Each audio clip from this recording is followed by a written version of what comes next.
வணக்கம். நான் உங்க friend Jaya Srinivasan. Welcome to veggies recipe. இன்னைக்கு நம்ம வெஜ்ஜீஸ் ரெசிபி கிச்சன்ல இன்ஸ்டண்டா பண்ணக்கூடிய ஒரு பணியாரம் ரெசிபி பார்க்க போறோம். பிரேக்ஃபாஸ்ட் அல்லது டின்னர் ரெண்டு டைமே நம்ம இது பண்ணிக்கலாம். ஜஸ்ட் ஒரு அரை மணி நேரத்துல குவிக்கா பண்ணக்கூடிய ஒரு டேஸ்டியான பணியாரம் ரெசிபி. மேல நல்லா மொறுமொறுன்னு இருக்கும், உள்ள நல்லா சாஃப்டா இருக்கும். சோடா ஈனோ எதுவுமே சேர்க்காம நல்ல சாஃப்டான ஒரு பணியாரம். ஃபர்ஸ்ட் டைம் சேனலை பார்க்குறீங்கன்னா ப்ளீஸ் சப்ஸ்கிரைப் பண்ணுங்க. பெல் ஐக்கானை கிளிக் பண்ணி ஆல் ஆப்ஷன் கொடுத்துட்டீங்கன்னா நான் போடக்கூடிய எல்லா வீடியோஸும் குவிக்காக உங்களுக்கு ரீச் ஆகும். வாங்க இந்த இன்ஸ்டன்ட் பணியாரம் ஈஸியாக எப்படி பண்ணுறதுன்னு பார்க்கலாம். இன்ஸ்டன்ட் பணியாரம் பண்ணுறதுக்கு 1 கப்பு ரவா, நம்ம உப்புமா எல்லாம் பண்ணுவோம் இல்லையா, அந்த ரவா எடுத்துக்கணும். 1 கப்பு அவுல், இது கெட்டி அவுல் எடுத்துட்டு இருக்கேன். நம்ம எந்த கப்பில் ரவா அவுல் எடுத்துட்டு இருக்கோமோ அதே கப்பில் 1 கப்பு தயிர், 1/2 கப்பு தண்ணி கலந்து திக்கான மோரா பாருங்க, இந்த மாதிரி மோரா கரைச்சி எடுத்துக்கணும். அவுல தண்ணியில வாஷ் பண்ணிட்டு இந்த மோரை கொஞ்சம் ஊற்றி நல்லா பெசரி வச்சிடணும். இது நல்லா சாஃப்டா ஊறணும். மிச்ச மோர்ல ரவாவை ஊற வச்சுக்கணும். இது ரவாவும் அவலும் தனித்தனியா மினிமம் ஒரு 10 நிமிஷம் ஊறணும். ரவாவும் அவலும் ஊறிட்டு இருக்கு. இது ஊறுறதுக்குள்ள நம்ம பணியாரத்துக்கு தேவையான தாளிப்பு ரெடி பண்ணிடலாம். ஸ்டவ்ல ஒரு கடாய் வச்சிருக்கேன். 1 டேபிள் ஸ்பூன் எண்ணெய் ஆட் பண்ணிக்கலாம். எண்ணெய் சூடானதும் 1 டீஸ்பூன் கடுகு ஆட் பண்ணிக்கலாம். கடுகு வெடிச்சதும் 1 டீஸ்பூன் உளுத்தம்பருப்பு, 1 டீஸ்பூன் கடலைப்பருப்பு ஆட் பண்ணிக்கலாம். பருப்பு நல்லா செவந்து வரட்டும். பருப்பு செவந்துட்டு இருக்கும் போதே 1/2 டீஸ்பூன் ஜீரகம், 2 பச்சை மிளகாய் பொடியா கட் பண்ணிருக்கேன், அதை ஆட் பண்ணிக்கலாம். இஞ்சி 1 இன்ச்சு நல்லா தோல் சீவி பொடியா கட் பண்ணிருக்கேன், இதுவும் ஆட் பண்ணிடுவோம். 1/4 டீஸ்பூன் பெருங்காயத்தூள். எல்லாத்தையும் நல்லா வதக்கி விட்டுக்கலாம். கொஞ்சம் இஞ்சியும் பச்சை மிளகாயும் நல்லா வதங்கட்டும். இஞ்சி பச்சை மிளகாய் நல்லா வதங்கியாச்சு. பருப்பு நல்லா செவந்து வந்தாச்சு. ஒரு மீடியம் சைஸ் வெங்காயம் பொடியா கட் பண்ணியிருக்கேன், அதோட கொஞ்சம் கருவேப்பிலை இருக்கு, இதையும் இதில் ஆட் பண்ணிடுவோம். வெங்காயத்தை லேசா ஒரு கண்ணாடி பதம் வரும் இல்லையா, அது வரைக்கும் நம்ம வதக்கிக்கணும். பாருங்க, வெங்காயம் நல்லா சாஃப்டா வதங்கியாச்சு. இப்போ ஸ்டவ் ஆஃப் பண்ணிடலாம்.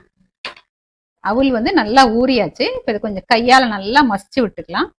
பாருங்க, நல்லா மசிச்சாச்சு. இதை இப்போ நம்ம இந்த ரவையோட சேர்த்துக்கலாம். இந்த அவலும் ரவையும் சேர்த்து மிக்ஸ் பண்ணிடுவோம். ரவையும் நல்லா சாஃப்டா ஊறி இருக்கு. கொஞ்சம் கொஞ்சமா தண்ணியை ஆட் பண்ணி நம்ம இந்த பணியார மாவு இருக்கும் இல்லையா, அந்த பதத்துக்கு அதோட கொஞ்சம் கெட்டியா நம்ம இதை கரைச்சிக்கலாம். பாருங்க, மாவு நல்லா மிக்ஸ் பண்ணிட்டேன். இந்த மாதிரி பதத்துக்கு நம்ம கரைச்சிக்கணும். ரொம்ப தண்ணியா இருக்கக்கூடாது. இட்லி மாவோட கூட கொஞ்சம் கெட்டியாவே இந்த மாதிரி மிக்ஸ் பண்ணிக்கணும். இந்த மாவுக்கு தேவையான அளவு உப்பு, 1/4 டீஸ்பூன் மஞ்சத்தூள். இது ஆப்ஷனல் தான், வேணும்னா ஆட் பண்ணிக்கலாம். நம்ம தாளிச்சு வச்சிருக்கோம் இல்லையா, அது வெங்காயம் எல்லாமே வதக்கி வச்சிருக்கோம் பாருங்க. எல்லாத்தையும் இந்த மாவுல ஆட் பண்ணிடுவோம். ஃப்ரெஷ்ஷான கொத்தமல்லி பொடியா கட் பண்ணிருக்கேன், இதுவும் ஆட் பண்ணிடுவோம். எல்லாத்தையும் நல்லா மிக்ஸ் பண்ணிக்கலாம்.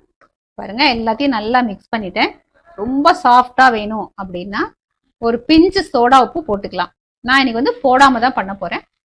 குழிப்பணியாரத்துக்கான பேன் வச்சிருக்கேன். எல்லா குழியிலையும் கொஞ்சம் கொஞ்சம் எண்ணெய் போட்டிருக்கேன். மிக்ஸ் பண்ணி வச்சிருக்கிற மாவை சேர்த்துடலாம்.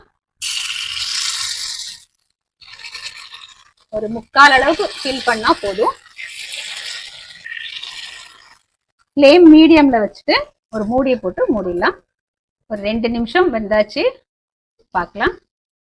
பாருங்க, அழகா ஒட்டாம நல்லா வருது. எல்லாத்தையும் திரும்பி போட்டுக்கலாம். 1/4 டீஸ்பூன் எண்ணெய் ஆட் பண்ணிப்போம். திரும்பவும் மூடியை போட்டு 1 நிமிஷத்துக்கு நம்ம வேக வச்சு எடுத்துக்கலாம். கலர் பாருங்க, சூப்பரா வந்துருக்கு, நல்லாவும் வெந்திருக்கு. எல்லாத்துலயும் நம்ம சர்விங் பிளேட்டுக்கு எடுத்துக்கலாம். கொஞ்சம் கூட ஒட்டலை பாருங்க, அருமையா வந்திருக்கு பாருங்க. இதே மாதிரி எல்லாத்தையும் நம்ம பண்ணி எடுத்துக்கலாம். பாருங்க, இந்த அளவுக்கு சாஃப்டா இருக்கு. நான் உங்களுக்கு பிச்சு காமிக்கிறேன். நம்ம சோடா உப்பு போடாமையே அருமையா வந்திருக்கு பாருங்க. மேல நல்லா மொறுமொறுன்னு இருக்கு, உள்ள நல்லா சாஃப்டா இருக்கு. டேஸ்டியான இன்ஸ்டன்ட் பணியாரம் சர்விங்க்கு ரெடி. வாங்க டேஸ்ட் பண்ணி பார்த்துடலாம்.